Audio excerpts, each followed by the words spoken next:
welcome to today's Christian Music. I'm Tyler Garth, your host today, and we'll have our guest on, Lara Landon. She'll be with us in just one moment. And Lara, are you there?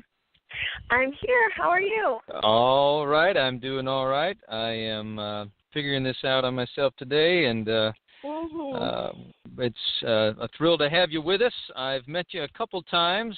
First time was actually at a prayer meeting held in your home. Yeah. Down in Nashville about 3 years ago. Yeah. I was with Gene and Ann Schmidt. That's right. First time I believe I met you, and then you've played at some of our CSMI conferences that we've had. And you played last fall as well, I remember, in Gatlinburg, our conference. For anyone listening who's interested, it's in Gatlinburg again this year. Right? Yes. And great place to be, and hope they can join us. So I'm excited to have you on today, and you've been down in the Nashville scene for more than a few years, I think. But you're originally from California, right? Yeah. Yes, and so thank you tell for us, having me on the show. How did you get from California to Nashville? What prompted that move? Yeah, well, I'd always grown up singing. Ever since I learned that I could sing when I was 9, I started singing everywhere I could, and got lessons and got really into it, and then I started writing. And so my mom said that if I really wanted to take it seriously, because they were very supportive of me making it like my life thing, my parents never told me to get a real job and to just do that for fun. They really supported me having this as my main thing because they really believed in me. So my mom suggested that I just give Nashville a try because that's where she heard that all Christian music is made, and most of Christian music is made here. So I was really kind of scared to leave home when I was 19, but she just supported me to do that, and I did it. And I went to Belmont University and studied music business while I tried to get my recordings out there, my simple demo out there. And soon enough, I started really connecting with some of the best writers and producers in town, and I was lucky enough to get to work with some really, really good people, and that little step of faith just really opened up a whole new world. Now, your desire for songwriting and piano playing and maybe some guitar playing as well, if I remember right, it didn't just spring out of nowhere. Am I correct? Were you raised in church? When did you come to Christ? Yeah, I was raised as a Seventh-day Adventist, and I really appreciated that when I was younger. We would keep the Sabbath together and always go to church and then do something in nature on Sabbath as a family. So that's really like fond memories of us just spending time set apart to be with God and to be with each other as a family. So that really made a big impact on me when I was little. And then when I was a teenager, I started going to a non-denominational church with my best friend, and I got kind of exposed to that non-denominational side of things. And ever since then, I've just been on a journey to grow and see all different kinds of expressions of faith within Christianity, and especially in Nashville, there's all sorts of charismatic and prophetic and conservative and, all sorts of different expressions. Yeah. So did you, sorry, I wanted to break in the middle of talking about growing up in the church and knowing the Lord, and having mentioned your early start with songwriting and learning piano for 12 years, and was it just a desire to perform, or was there a desire at some point where did it begin that you thought, I want to use this to get out the message of Christ and to encourage people, or whatever your emphasis was in that area? Originally, it wasn't for others. It was just, I remember, like, the first song that I ever wrote, I took I took the Rod Stewart song, Have I Told You Lately? You know that song, Have I Told You Lately That I Love You? And I made it toward God, just naturally when I was like 8. So I think it was just Wow.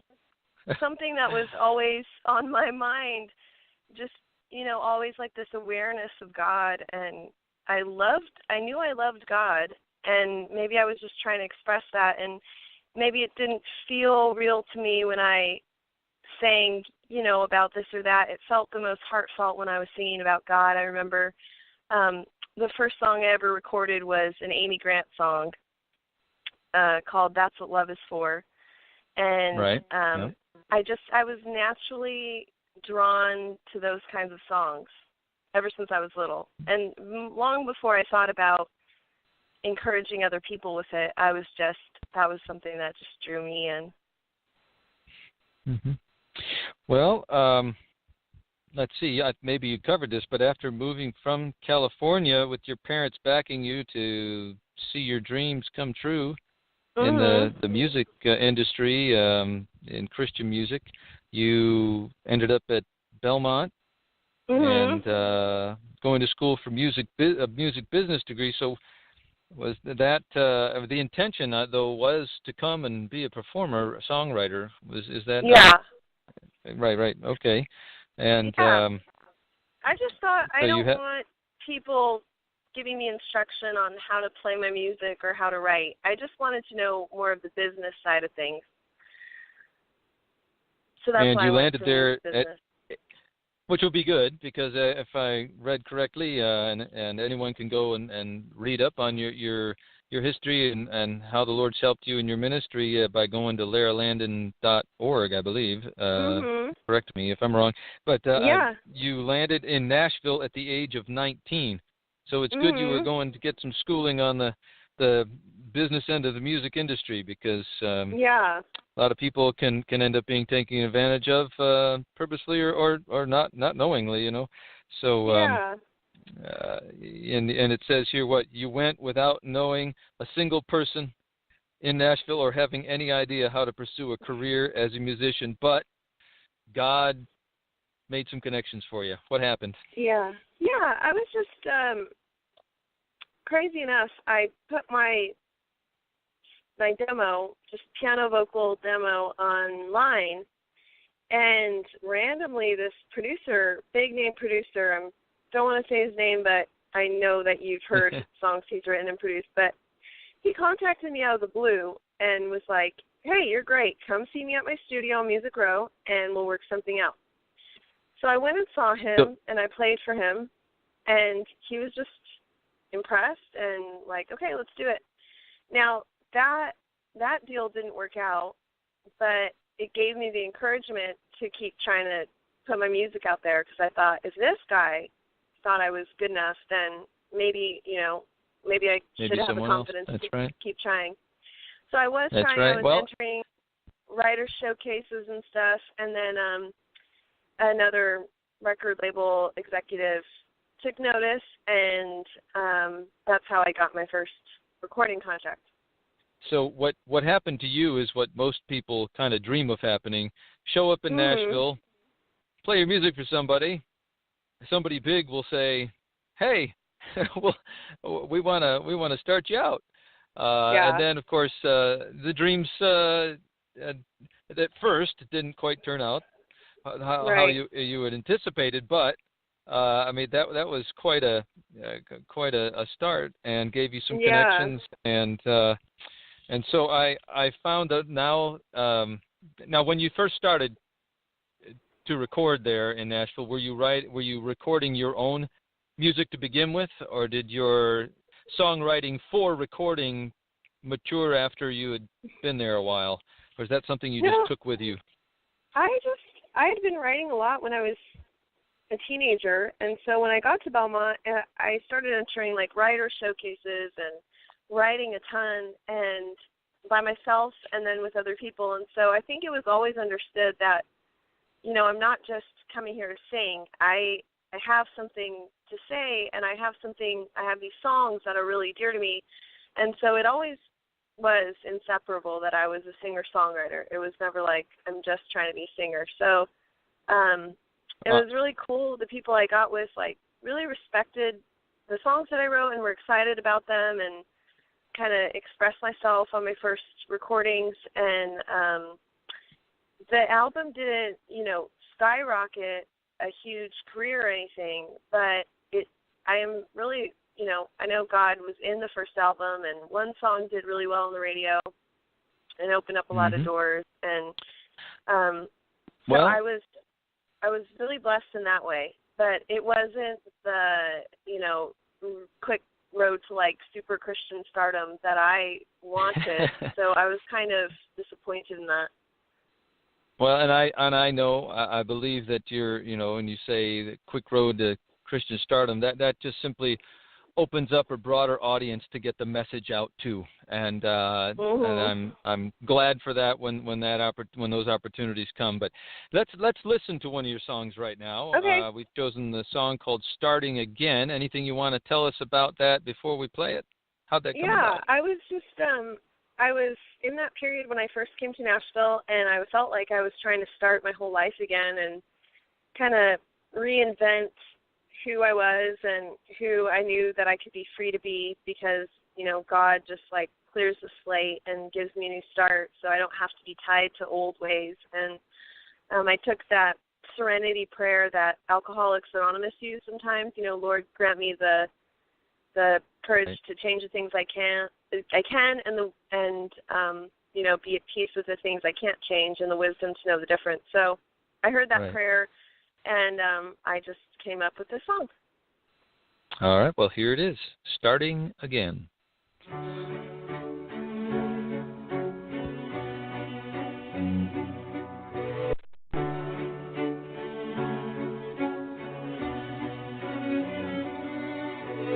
Starting again, starting over, starting right now. Starting again for an answer, show me how to release the things I cannot change and change the things I can. I'm starting again with a pure heart and clean hands, a pure heart and one more chance. I need one more chance.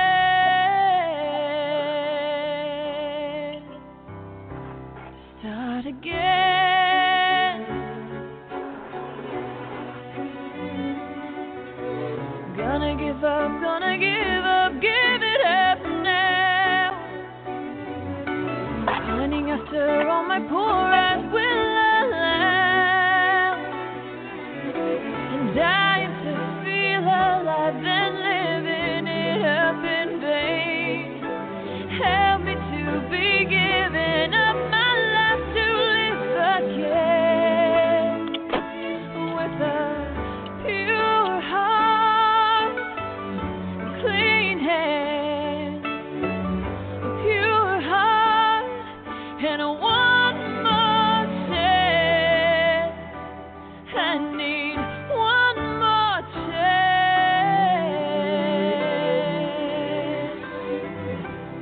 Start again.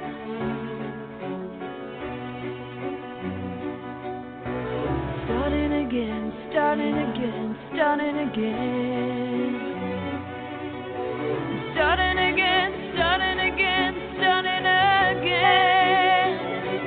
Help me start again, start again, start again with a pure heart and clean hands, a pure heart and one more chance. I need one more chance.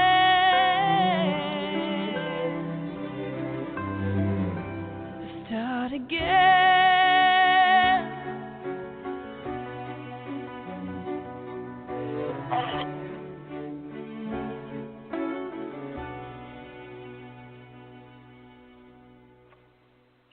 Excellent, wonderful, and so Thank you. that, I was reading here that several times in the bio here, it mentions that the perfect tension, the pulling of the rope from both ends,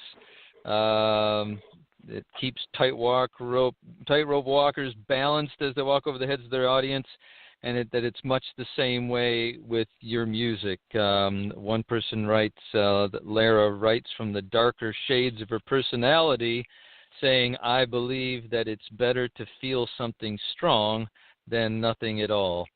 And in those places where I doubt, I am most reminded to reach out to God.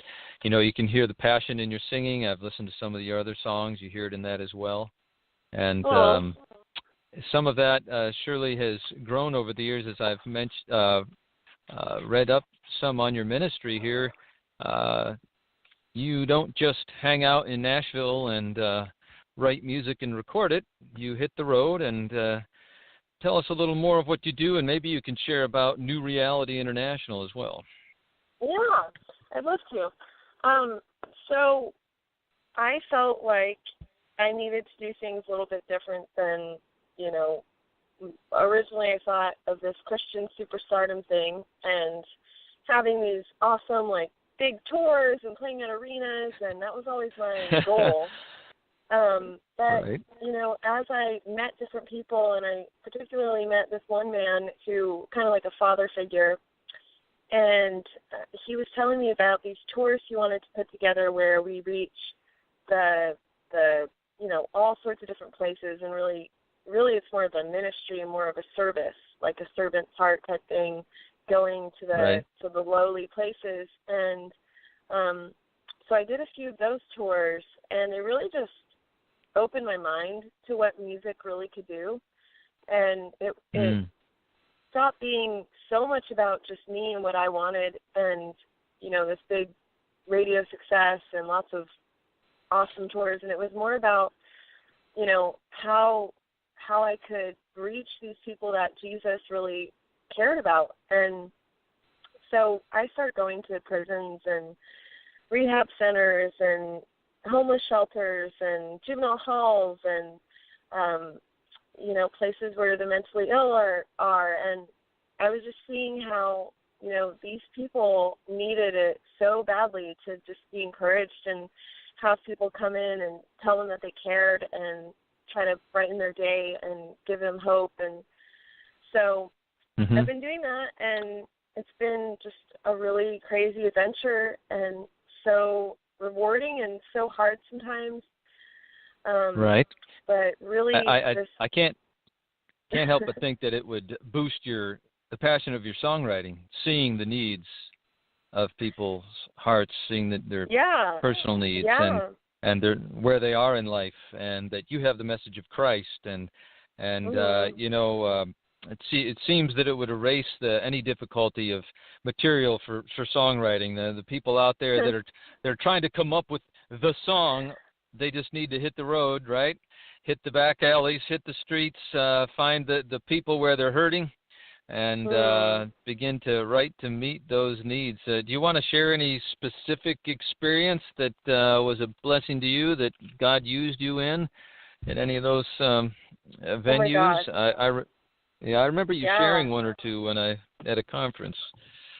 Oh, I mean, God sent so many things. I need to write them all down to remember them. But, I mean, just this past trip we took, we stayed at a women's prison in Denver, and it was the night that a few of the women were going to get released. And so we got to sing with them and then pray with them, and I feel like, and they told us that it gave them like a real strong resolve to really make God the Lord of their life and to not repeat the same things that got them there in the first place. So if even that moment could happen, you know, it's worth the traveling and the setting up and the doing the whole thing and fundraising and doing this whole thing so that we can go somewhere that's not even paying us to encourage these women, you know, as they're about to go start a new life. Right. So, yeah. That was something else unique that I liked about your story and how you operate in ministry, and you have to get into it in detail, but I almost as missionaries do fundraising to hit the mission field, you do fundraising to go on these tours because you're going to places where people aren't necessarily going to be able to support what you're doing. That's why you have other people backing you to go out and minister to them. Yeah. It's a little bit of a different model and one that God kind of opened my eyes to, because I call myself a musicianary, and if missionaries can raise support to go do things, then musicians can raise support to go do things. And so, if I was trying to just get paid gigs, we wouldn't be going to these places because they're not going to have any money for us. But they're the places that I felt like the door open and we needed to go. So God aligns people that just support us. And like this last trip, we were praying for a van because the year before we did it in a car, and that was just too crazy and too hard. So I was like, God, I'm wanting to go, and I'm willing to go before. We were supposed to go. Somebody gave us a really nice van, and I know that was just God saying, I am making a way, and, go do this. So I feel very weak sometimes and very not strong, but that's when God can do really great stuff. That's right. You have another part of a tour coming up in Texas, am I correct? Or you have several concerts coming up? Dallas, Texas, Salvation Army Family Camp, maybe? And I'm really plugged in with the next Salvation weekend, Army. right? Yeah, plugged in with the Salvation Army, and I love what the Salvation Army has done and their whole history and just how they really, meet people's needs. And we play at a lot of their rehab centers. Those are some of our favorite places to play. And so I sometimes get to go do their conferences and stuff. So I'm going to do that, and then one in Florida next month. September, you're going to Florida. All right. Well, you know what? I do, because I didn't use any intro, outro music today, we gave us a little more space so we can play another one of your songs for the audience to hear. I believe we chose the song Closer.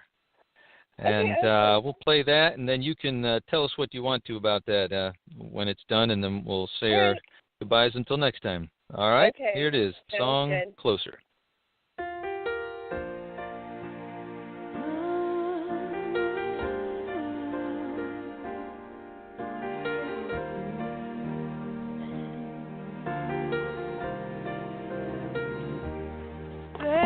So many years on the verge of giving up, wondering if the steps I took would ever lead me far enough. But He's helped me to realize I'm further than I once was. I just keep staying out loud. I'm getting closer, closer to you, Lord. I haven't seen you, but I know you more. I keep on walking, still have miles to go. But as I look back on my long and narrow road, I'm getting closer.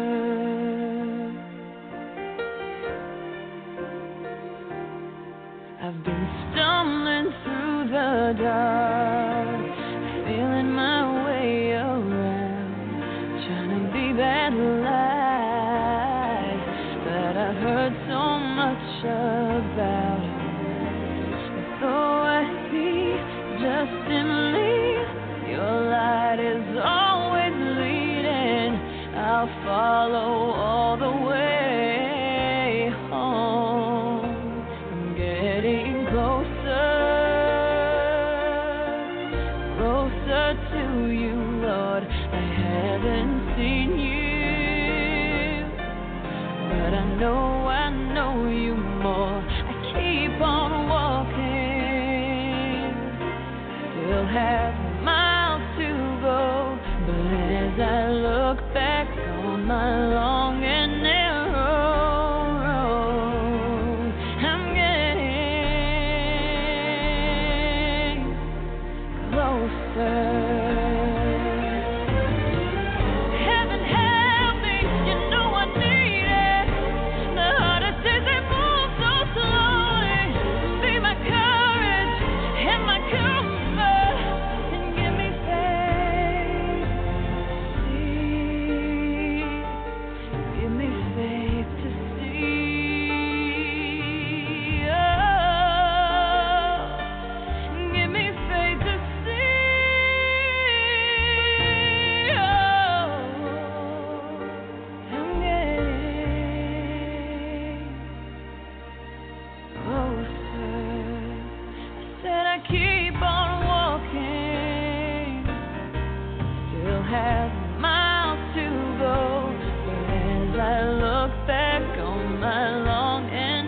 Hi. And yes. Hi. Can you hear me? Oh, yes. I'm sorry. Did we have some? Can you hear me? Yes, I can. All right. I thought that was a wonderful song, and again, thank you. the tension, pulling from the dark, pushing into the light, arms stretched out in both directions. That's you, Lara Landon, with a perfect, beautiful tension, and we have just about 2 minutes. If you want to tell people, make any comments about that song, but tell them where they can go if they'd like to schedule you to come minister somewhere, and anything else you'd like to wrap up with. Sure. Well, anyone can reach me by going to Lara Landon, LANDON.org, and I would love to hear from them. And also my music is on iTunes, and you can find it through my website and order it through my website. So I'd love to hear from people, and I also have videos on YouTube and stuff. So I just hope that it encourages people and just points them to God, and that He loves them and accepts them, and we're all just on a journey, and they're not alone. Yes. And we thank you for coming on the program today and for how the Lord has used you in ministry. Are we going to see you at the conference in Gatlinburg this fall? I sure hope so. It's not a definite plan yet, but I loved it last year, and I hope to be back. All right. Well, for our listeners, that's CSMI is Christian Songwriters and Musicians International, and our website is at csminetwork.com. And we'd love to have you check us out, and even come to Gatlinburg this fall, October 21st, 22nd, 23rd, in the middle of the beautiful Smoky Mountains. And who knows, maybe you'll get to meet Lara while you're down there. And well, thanks for having me. Right. All right. Well, I'll talk to is you there soon. anything else that you would like to say? We got 20 seconds left. Tell any special person in your life you love them. Thank Mom and Dad, whatever. Yeah.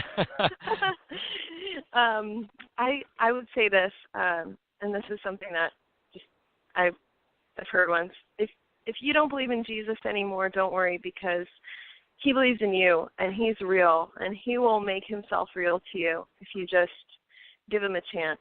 So if you're feeling discouraged right now, just know that God's not giving up on you, so don't give up on Him. That's right. Amen. And that's it. Our time is up, and thank you, Lara. And the Lord bless you all.